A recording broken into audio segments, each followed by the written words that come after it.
Hello, Tim from Fair Play now on the 23rd of December 2021. Getting quite close to Christmas now, aren't we? And with that in mind, I'm not going to be doing any videos on Christmas Day and probably not on Boxing Day either, unless something earth-shattering happens that I want to talk about, but most likely not on that day. So tomorrow will be the last video or videos for a couple of days or so.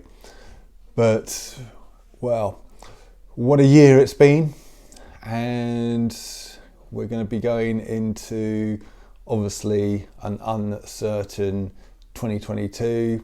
Although I do think that 2022 is going to be a better year than 2021, not least because there just seems to be so many people waking up to the nonsense now. And I don't know if you've seen all of these kind of sporting events where the crowds are just kind of letting rip, basically.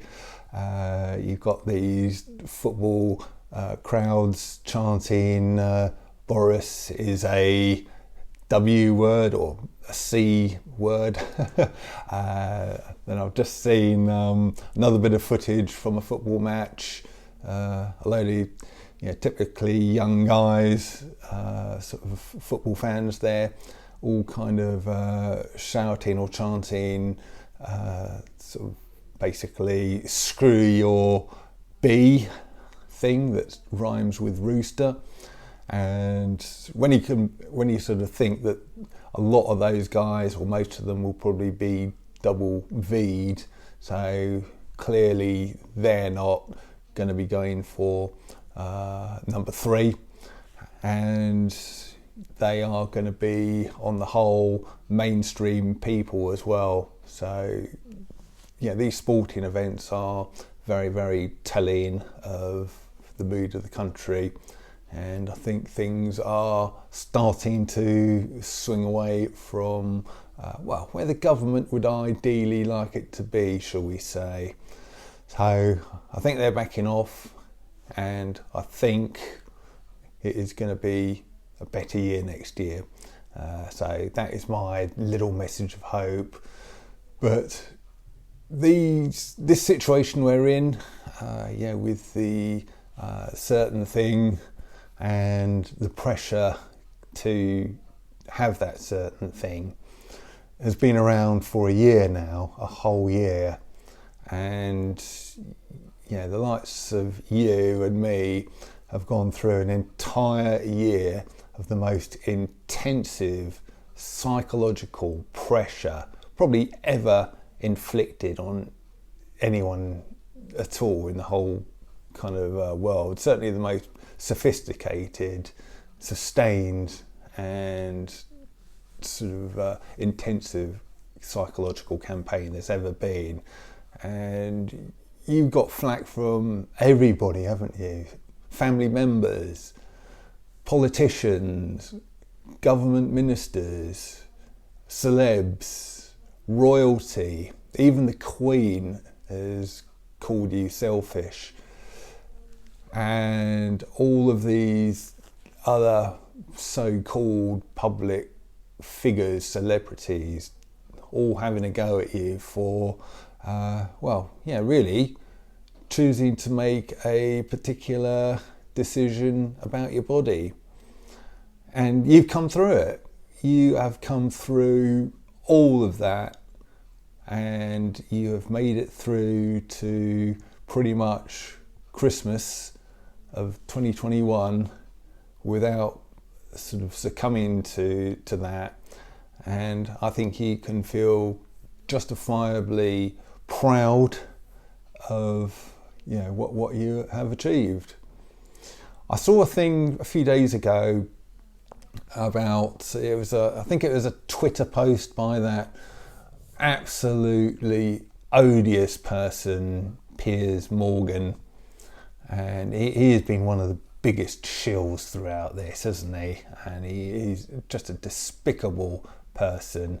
And he came out with a Twitter post saying basically how the unV'd are cowards, and he was coming out with some nonsense about how people in the world wars sort of came out of trenches facing bullets, and these sort of idiots can't even sort of face a needle. Totally missing the point, of course, because it's not about cowardice, it's about a principle, something that we feel is wrong, and standing up for a principle. So he's just didn't understand the situation at all, as a lot of these idiots don't. But one of the people replying to that was just ordinary sort of normie from the sound of it, and he said his reply was something along the lines of well, I think it went, speaking as someone who is double that, I actually think these people are far from cowards. I think they're actually brave. They've gone through a whole year of being demonised, and they're prepared to take that. They're prepared to take the demonisation. They're prepared to be ostracised and outcast from society. And I actually think that is very brave rather than cowardly. So, and that was coming from someone who is sort of fairly mainstream narrative as well. So we've got a lot of support out there, which I think is growing as well, and probably growing because, as that football crowd were chanting, there's no way they're going to be having the sort of B thing. And so, and therefore that means pretty soon they will be classified as unV'd as well. So I think, having come through this whole year, you can be justifiably proud of yourselves, and for sustaining all of this pressure, and for sort of coming through it in one piece. And your fighting spirit and your determination hasn't diminished. If anything, it's strengthened, and you are far from giving up on this thing, as indeed I am. I'm far, I'll never be giving up, quite honestly. I'll never be surrendering. I will sort of become more and more and more determined to fight this thing.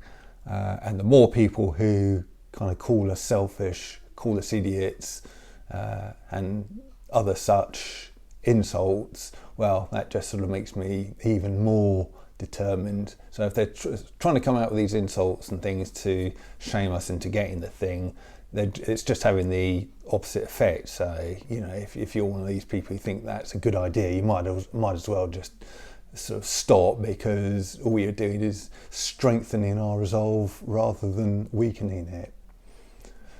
I'm going to leave this video with a really great video recommendation, another YouTube video, so it'll be in the comment section and the description box below. And before I sort of come on to that, my last video that I uploaded just a little while ago, letter to my MP, who is one of these who voted in favour of, basically an apartheid Britain. And I would sort of suggest that he and other people who think like him, if you think these mandates, these evil mandates, are a good idea, just take a look at this video that I'm recommending, because it's from a nurse, clearly a very, very dedicated nurse who loved her job, really, really kind of did her best for her patients, and she's just recently lost her job, a job that she was passionate about, cared deeply about, and now she's out because, I'm sure you can guess why. And it's got some rousing music in this video, and she's just sitting there with the cards, big cards with things written on, and then as soon as you've seen one of them, she drops it away and shows the next one. Very much like Johnson's kind of election campaign advert from a couple of years ago, in actual fact, which I think he got from some Hugh Grant film, whatever it's called. And so she's doing that, and she's got a very poignant message indeed. And I don't mind admitting that it brought a tear to my eye, this video. And I was speaking as a guy who grew up in the 70s. I was very much brought up in the era of Big Boys Don't Cry, and probably one of the last people to be kind of brought up under that ethos. But yeah, I was sort of taught that you know, men don't cry, they don't admit to crying, but I don't mind admitting to you guys now that this video did bring a tear to my eye, and when you see it, I think you'll understand why. And just look at this, what this lady's saying, or sort of her message, and just look at her situation. I know there's a lot of sort of people in the same kind of job as her who have also lost or will be losing their jobs as well. So my thoughts are with you guys as well. But you know, if you think this nonsense is justified, just look at this lady, just look what you've done to her, what this stuff has done to her, what these evil mandates have done to her, and yeah, you know, just take a look. I'll leave it there. Go and have a look at this video. It'll be in the a link to it will be in the comment section below. Tim from Fair Play Now. Thanks for watching.